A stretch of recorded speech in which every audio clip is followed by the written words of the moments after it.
the Honorable Paul Hellyer. Thank you very much. Sorry about the...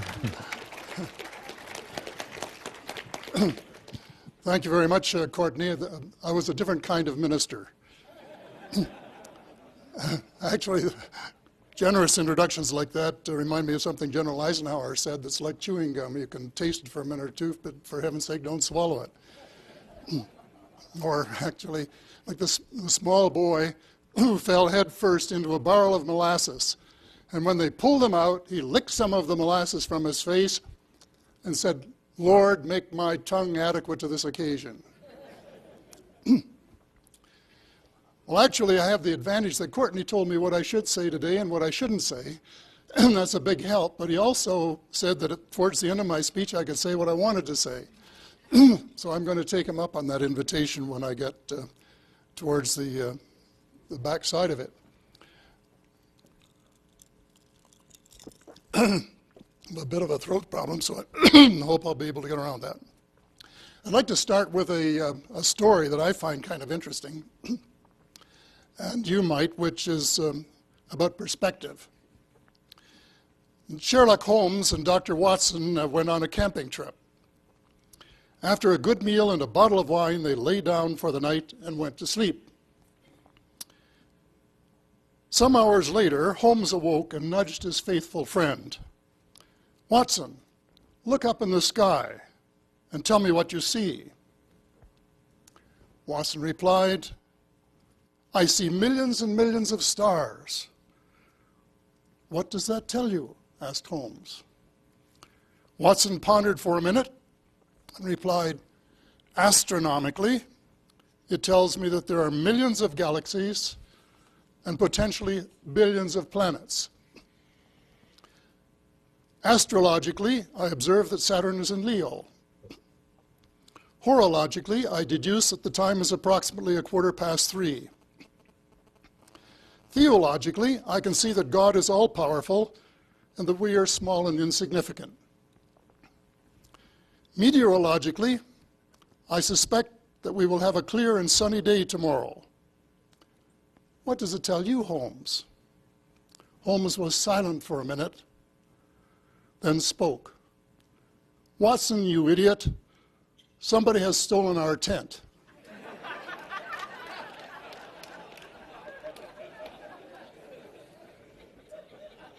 So when you're talking about these things, you can have quite different perceptions depending on your worldview. Well, as a result of the notoriety gained by the dubious distinction of being the first person of cabinet rank in the G8 group of countries to speak out and say that UFOs are real, no qualifications, they are as real as the airplanes flying over your head. I was able to meet some very interesting people that I certainly wouldn't have met otherwise. One was Edgar Mitchell, Apollo astronaut. He was coming to Toronto to make a speech, so he let it be known that he would be interested in meeting me, and so my wife, who was with me here today, was gallant enough to say, "Let's invite him for dinner." So we did. And he came with his escort, and we had 3 marvelous hours discussing his career as an astronaut, his epiphany, and his deep, deep concern now for the future of our planet. I had the honor of sharing a platform with him at an X-conference in Washington in April of this year, and the introduction to his talk was quite intriguing. He asked us to take our minds back 100 years to the time when the Wright brothers were trying to get an airplane off the ground carrying a man. And then planes were developed larger and larger. We got to the Douglas DC-3, which was the queen of the skies and sort of the ultimate in air travel. And then faster and bigger planes, turboprops, jet planes, supersonic planes, and finally putting people on the moon. All in the space of less than 1 century. So have you ever thought ahead, because this is only the beginning, have you ever thought what it will be like 100 years from now? Or even 1,000 years from now? Assuming, of course, that in the meantime we don't make the planet uninhabitable, which is our current flight path.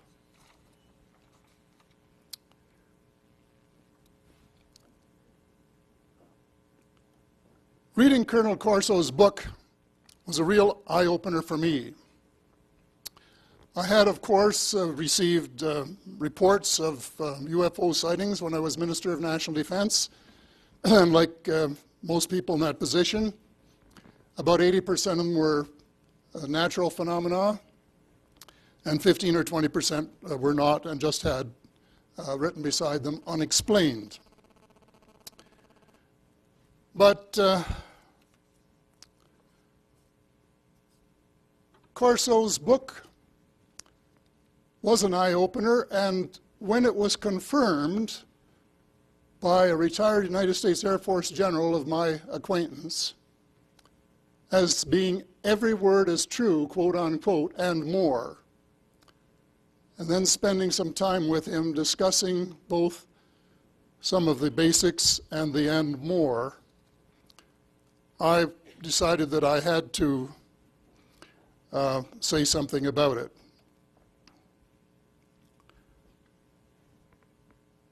In government, I was just too busy. I was responsible, as some of you may know, for unifying the Royal Canadian Navy, the Royal Canadian Air Force, and the Canadian Army into a single armed force for Canada. And if you don't think that's a tough, tense job, I recommend you try and get the job as Secretary of Defense in Washington and try unifying the U.S. Army, Navy, and Air Force, and I wish you luck. But by the time I got out of that job, I was, as Courtney said, neither convinced, I neither believed nor disbelieved. I just didn't know, and I was far too busy to worry about it, frankly. But then after I read Corso's book, and my general friend confirmed it, he confirmed a lot of things that are now widely known. And I'd like to read some of them. A UFO did crash at Roswell, New Mexico on or about July the 4th, 1947. There were humanoid creatures aboard when it crashed. Corso was not at the crash scene at the time and did not personally see the survivor that was carried into the Army Air Force infirmary that he writes about in his book.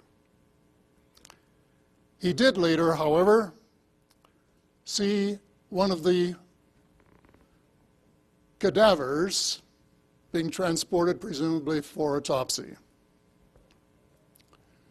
The colonel's personal involvement really began more than a decade later, when he was posted to the Pentagon and his boss, the Lieutenant General Arthur Trudeau, gave him the foreign technology desk and turned over the top secret Roswell files and a file of wreckage, a cabinet of wreckage which had been collected from the crash site in New Mexico. And Trudeau asked him to make a list of those areas where he thought something might be developed which would be of use to the United States Army. So he did. And the list as it developed included the following: image intensifiers, which ultimately became night vision. And I had the privilege of attending one of the first demonstrations, although I didn't know at the time where the technology had come from. Fiber optics, which have revolutionized telecommunications worldwide,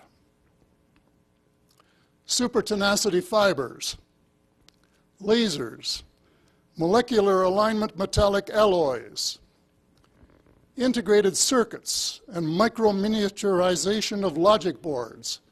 And when I read this one, I thought to myself, my gosh, I've visited SAC headquarters some years ago, and I was taken into the computer room, and the computer filled the whole room from end to end.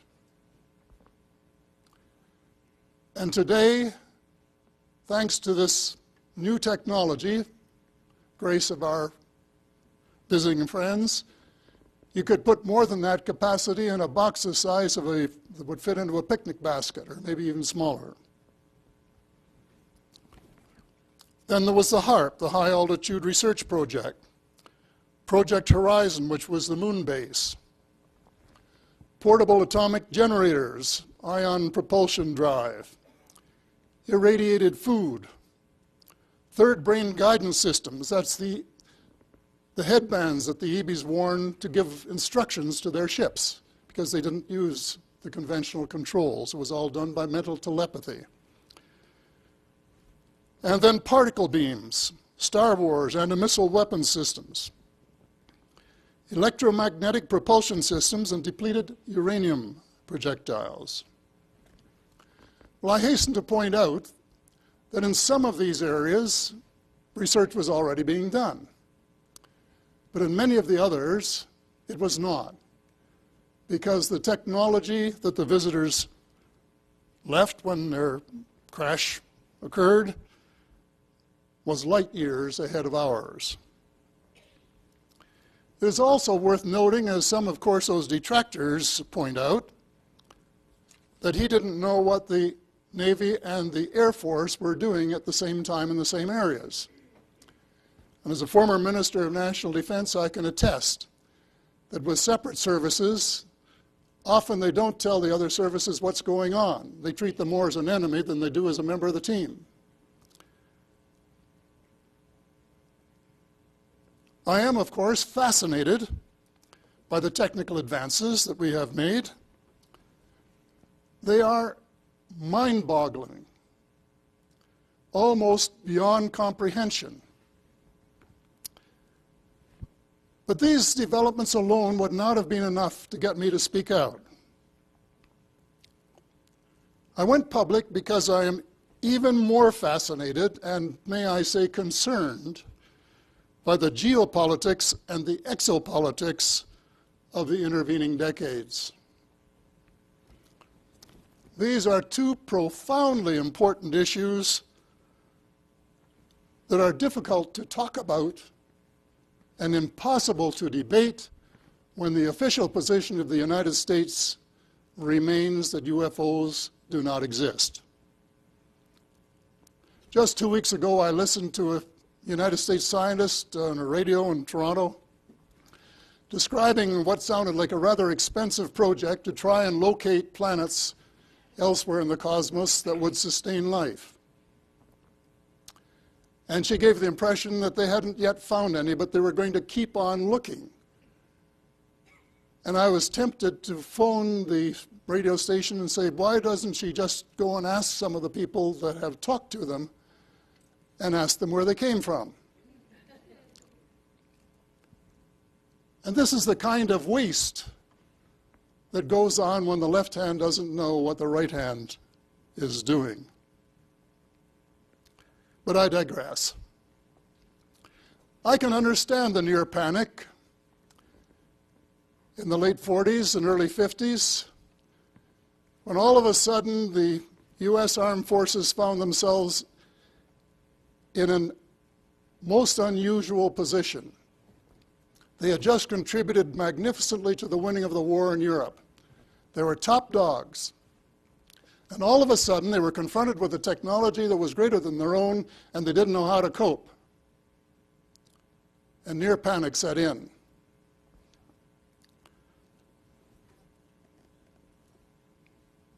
They knew that it was not of this world. And they decided to keep it a closely guarded secret on the basis that if the public was aware, that there might be another panic, not unlike the one that Orson Welles created when he had his War of the Worlds as a Halloween hoax.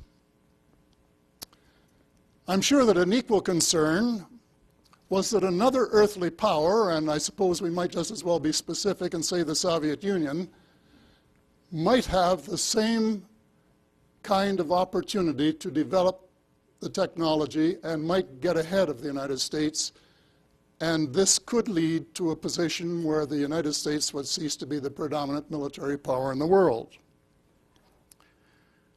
And this fear could have been nurtured by hints from Dr. Werner von Braun that the Germans might have had access to some of this technology as early as the 1930s.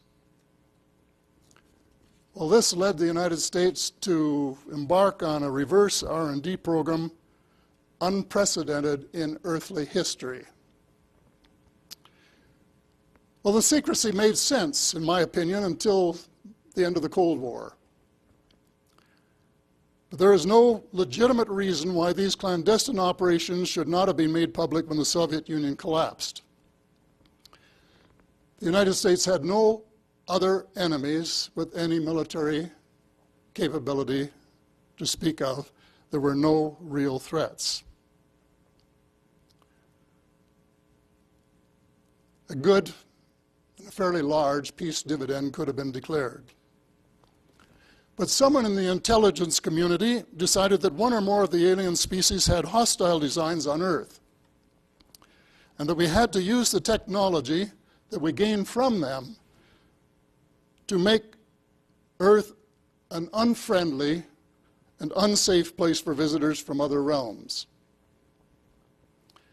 And if you Google the United States Air Force Space Command, you will find out that we are rapidly achieving that goal.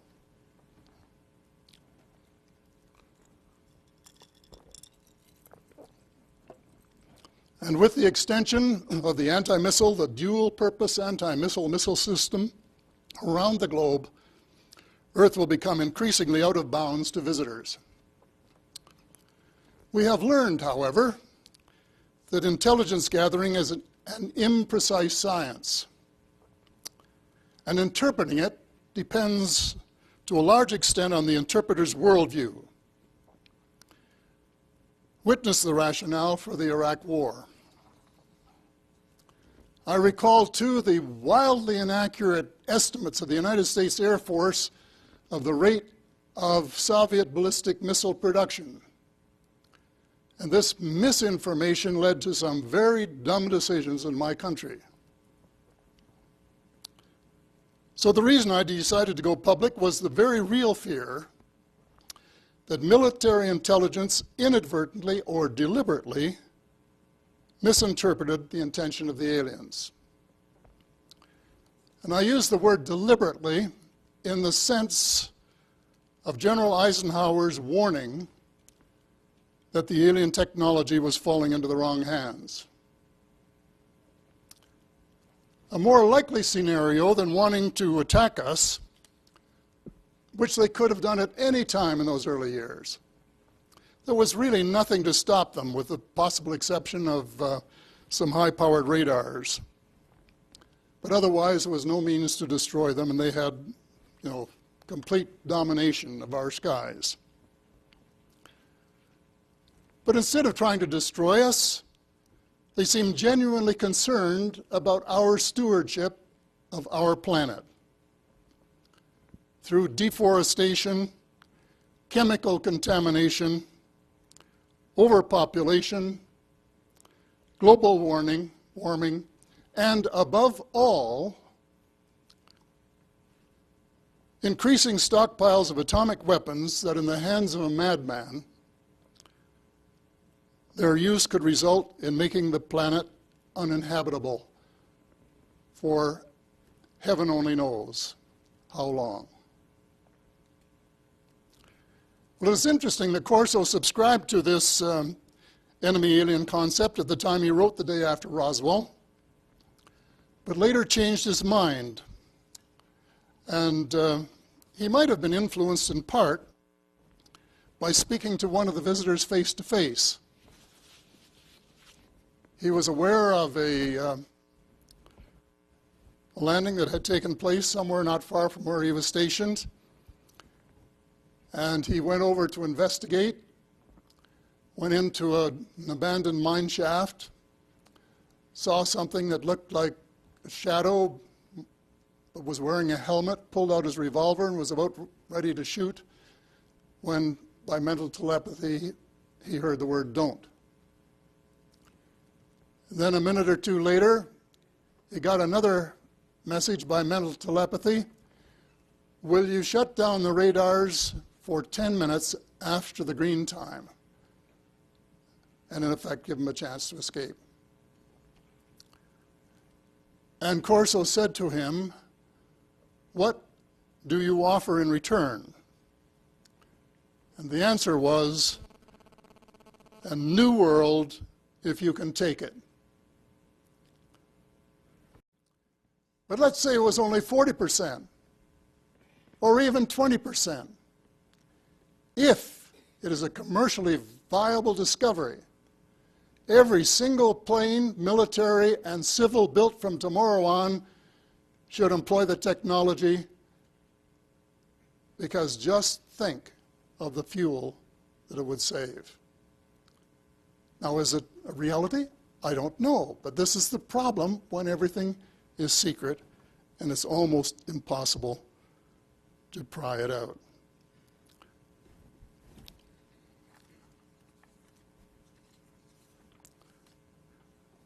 Well, to what extent has research and development been limited to the military aspects of technology? Have there been breakthroughs in other areas? Did I get a signal down here? And especially energy, which is widely believed. Are we barking up the wrong tree when we start making plans for a 30-year supply of oil? A policy destined to change the planet irrevocably. These are the gargantuan issues that should be on the front burner of debate as a precursor to action plans for survival. We not only have to establish the true intentions of the aliens, and not through the filter of military intelligence. And if they are honorable, we should collaborate with them in the areas of medicine, agriculture, and energy, to name three, which some of them at least have indicated their willingness to do. Corso's book mentions Wilbert Smith, a Canadian who worked in the Federal Department of Transport, which is the one I became minister of after I left Defense. Smith was one of the early believers and wrote a top-secret memo to his boss based on information he had gained from Dr. Robert Sarbacher, who was intimately concerned with what was, or familiar with what was going on in the United States. And Smith not only obtained permission for Project Magnet, which was shared with the United States later, he also developed a network of contacts with the visitors from other places and came to the conclusion that they were well-intentioned. They answered his questions and gave him practical solutions, some of which he developed. They even explained why some of our aircraft crashed when they got too close to the spacecraft. The bottom line is that I have never seen a case where the aliens shot first. We warmongering and trigger-happy Earthlings have always started the shooting. Shoot first and ask questions afterward. Sure, the visitors harassed our astronauts and ran surveillance checks on military installations, especially the ones with nuclear capability or storage. But this was all in the course of trying to tell us something. The message, which is as clear as the noses on our face, if we would just look into the mirror and see it, the message is that we can't save our planet by military means. we must have a massive shift in the allocation of resources away from the canopy of fear and into a new and innovative canopy of hope.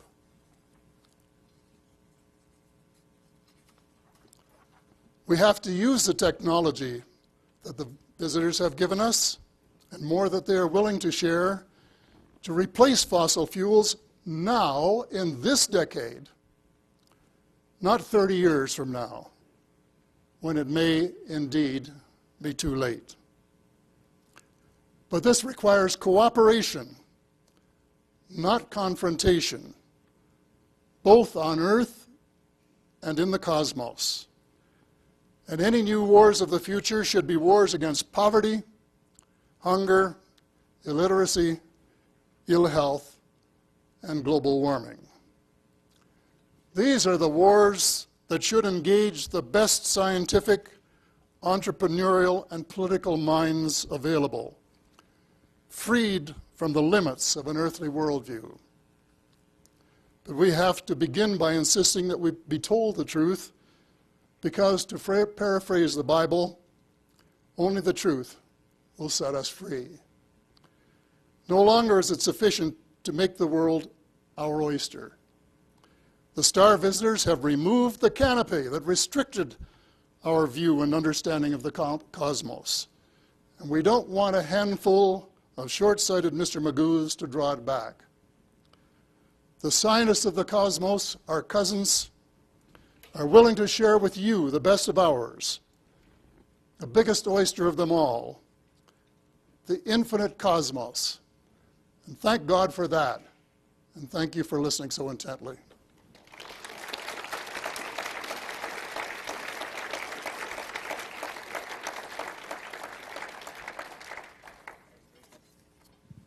That's great. Let's have some questions now.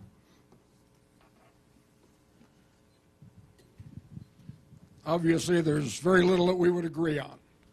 I'm the one who investigated Corso, went through line by line. If you agree with Corso, every word is true. One of the things in there was that the Cold War was a cover for fighting E.T. For fighting what? Fighting E.T.